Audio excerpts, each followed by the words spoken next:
Our good earring is here. You can see that. You can see that tiny thing you are seeing like that. Now my money, they look at I want to share with you experience I had piercing my daughter's ear in the UK. Look at that. You see how small it is? This small thing you are looking at is a whole lot of money. Okay. Let me share my experience with you. First of all, I called my GP to ask when do I bring my daughter for piercing. That was when we left hospital. He was like, no, NHS doesn't cover that. You can do that elsewhere. I said, okay. I started making inquiries, asking my friends, where do you pierce your own children's ear? The friend told me that she pierced her own children here in their country. So the friend was from Zimbabwe, yes. Zimbabwe friend of mine. So I now said, okay. I started making inquiries. I browsed online to check where I can actually pierce baby ear. There are a lot of piercing shops around, but most of them don't do babies. So that's why I was actually searching for where to do it.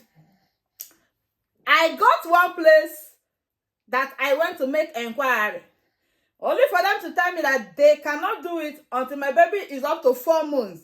That 4 months is the least they can do. I said, okay. So I waited till 4 months. Last 2 weeks, I went there. They told me I have to bring my baby's red book. Red book is, there is a book they used to give to your baby from the hospital the day you give birth to the child. That is where they put the record of every immunization, everything about the baby's health is being recorded in that book. That is what they call red book. So the woman now told me that I have to bring my baby's red book to make sure that the baby is up to date in immunization. If not, she cannot do it. And I have to sign some forms showing that I am the parent and I accept for them to pierce my baby's ear. Then another thing is that I cannot just pierce the baby's ear with any kind of earring I see. Hey, now that one opened my eye. I said, okay, in Nigeria, I know we usually prefer, there's one kind of food stop we usually prefer. They say that one is very good, that it doesn't make the baby's ear to start swelling or anything. That is very good. I remember when I pierced my first daughter's ear, I got it like 300, I be 350, something like that.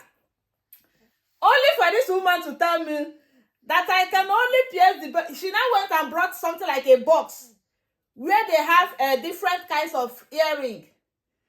She now told me that these are the only kind of earring they use to pierce baby's ear. That outside this, that I cannot just... Because I was like asking her how much is she selling the small earrings there. So she told me no. That it must be from one of these boxes. That if not, they don't pierce anything like that. That if anything should happen to the baby, that she can lose her license for that. That is when I know that the matter is serious. It was seriously as in an eye-opener. I now asked the woman, okay, what as in... Because as I did like this, I don't even know the difference between as a normal pure gold and all this other type of earring. After all of them are looking good. Have I wear gold before? How do I know the difference? So the woman now told me that this one is 16 karat gold, the other one is 18 karat gold, the other one is something crystal. I said, what? Seriously, the experience is not a funny one, but it's funny anyway. So she now said this one is 8 something pounds, the other one is 100 and something pounds, the other one is 60 something. As in, she was just showing me ranges, different karat gold, this one crystal, this one this one that. When I was hoping that with just something like 5 pounds, 10 pounds, you are done with that one. Only for me to know that I need to do service. Don't do your ear pierce. Hey, it's well. So that is how I now told the woman, okay, at least that is why I'm here for the inquiries. Now I have known this is is what it takes. So why I'm saying this is that you just have to know that here is not where everything goes. After the piercing, they will give you something you are going to be applying on the baby's ear so that it doesn't get infected. You'll be cleaning the baby's ear morning, afternoon, and night. So with that solution, you are going to make sure that your baby's ear is safe and sound. You're not going to have any infection. But back in our place, they will just use their hand, do the baby's ear, feel like this. They will use earring, chum. The thing don't enter. They don't have, what is it called? Vaseline. That blue seal Vaseline. They use the blue seal Vaseline and rub on it. You are good to go. Your baby is going home. But this one, you have to fill form, sign as in a lot of things. Everything needs to be documented. Your email, your phone number, your address, your post, everything about the baby must be documented.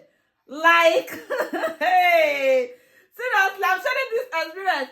If you have not had a baby girl in this country and you are still having children, expect this kind of a thing. Prepare your mind because you're going to have the experience as well.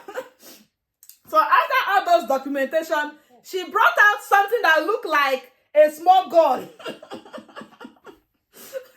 That thing that looked like a small gun. I now asked her, what are you using this one to do? He said, it's what I'm going to use to pierce the ear.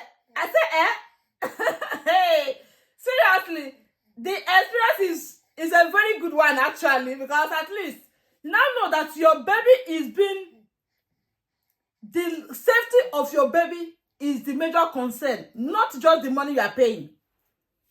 The whole thing is not just about the money you are paying, but the safety and health of your baby is the consideration. If you see how the woman washed her hand, disinfected her hand, wear a hand glove, wear something like waterproof apron, like somebody that is going into a theater room, wear waterproof apron. After all this thing, she now brought that disinfectant something, cleaned my baby's ear. The procedure alone was just looking like, what exactly are we doing? Is it just ear piercing? Or is it another thing we are here to do? But that is it. They are more concerned about the safety, the health of your baby, not just the money they are collecting from you. Because seriously, when I heard about the price, I was, just to pierce ear. They're not charging you any other money different from that, as in the money I said about that, 80 something pounds, 100 and something pounds, 60 something pounds. Everything is total, both the piercing, both the aftercare, this thing they are giving to you. You are going to rub into the baby, and the gold itself, everything is included in that price. So you're not going to pay extra charge for the piercing again. But the care, how they did everything is so professional. So as in, seriously, the experience is a good one. If you have not pierced ear here, in fact, the experience is what you would like to get, because I really love the attention. Even though my baby was as in foaming, crying like but that is babies anyway, because that moment they press it, it's actually painful, but the pain doesn't last so long like that. As you can see, my princess is rocking her gold earring in teeth. You can see how tiny it is. Now my money, they look at like that. Hi, thank you so much for watching. Enjoy the experience with us. It's not easy. My own, maybe say I broom stuff, they take pierce my own or anything, I don't know. No, but at least their own now. They are starting their life earring with gold. That is their generation. Don't think they will receive what you receive. The world is evolving. The world is going up. Don't continue to go back from what our parents did, what our forefathers did. No, as the world is growing, try to grow with the world. Thank you so much. See you in our next video. Subscribe and share. Like the video. I know I made you laugh, alright? Please like the video. Thank you so much for watching. Love you.